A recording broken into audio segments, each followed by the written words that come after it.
आम्ही काय निघालो आज चाकणला.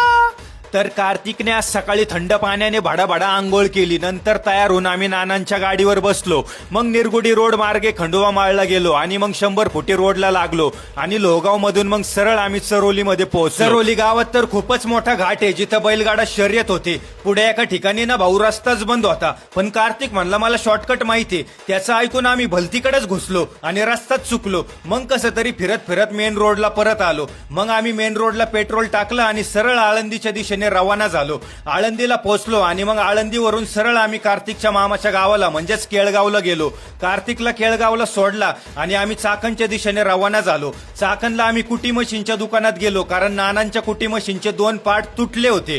ते रेडीमेड पार्ट भेटतील म्हणून आम्ही विचारलं दुकानात, पण आम्हाला ते भेटलेच नाही. दुकानवाले म्हणले तुम्हाला हे बनवून घ्यावं लागेल. आता आम्हाला कारागीरच सापडा नाही. एका ठिकाणी आम्हाला कारागीर भेटला, पण तो काम करायला तयारच व्हाय नाही. तो म्हणला मालकांनी मला दुसरं अर्जंट काम दिलंय, हे काम मी करूच शकत नाही. मग त्याला कशी तरी आम्ही विनंती केली, हात जोडले, म्हणलं भाऊ पैसे घे, जास्त घे, आम्ही लय लांबून आलोय, आम्हाला मोकळं जाता येणार नाही, आमच्या इकडे भेटत नाही, कसे पण करून आम्हाला ते पार्ट बनवून दे. मग भाऊनी 1600 रुपये घेतले आणि आम्हाला आमचे 2 पार्ट बनवून दिले.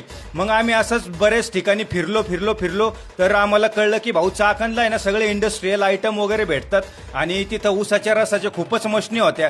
उन्हाळा येतोय आता, जर तुम्हाला ऊसाच्या रसाचा गुराळ बिराळ टाकायचा असेल तर चाकणला येऊन एखादं मशीन घेऊन जा भाऊ तुम्ही. मग आम्ही माघारी निघालो आणि वाटेत मिसळ खाल्ली. अनलिमिटेड वाली इकडे कुठं दिसलीच नाही. मग आम्ही आळंदीत गेलो आणि वाट शोधत आळंदीतून निरगुडीला आलो.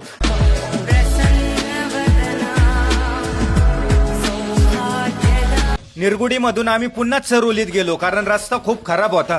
चरोलीत पुन्हा थोडासा आम्ही कन्फ्यूज झालो, आम्हाला लोहगावकडे घुसायचा रस्ताच भेटाना. मग याला त्याला विचारतो कसं तरी आम्ही वाट काढत पुन्हा आम्ही 100 फुटी रोडला बरोबर पोहोचलो. घरी येऊन मग कुटी मशीनला तो पार्ट बसवला. नशीब बाबा तो बसला, कारण त्याचे नट पण भेटत नव्हते आम्हाला. आणि मग अशा प्रकारे आमचा चाकणचा दौरा यशस्वी झाला. कसा वाटला माझा ब्लॉग मला फॉलो करा. भेटूया पुढच्या ब्लॉग मध्ये.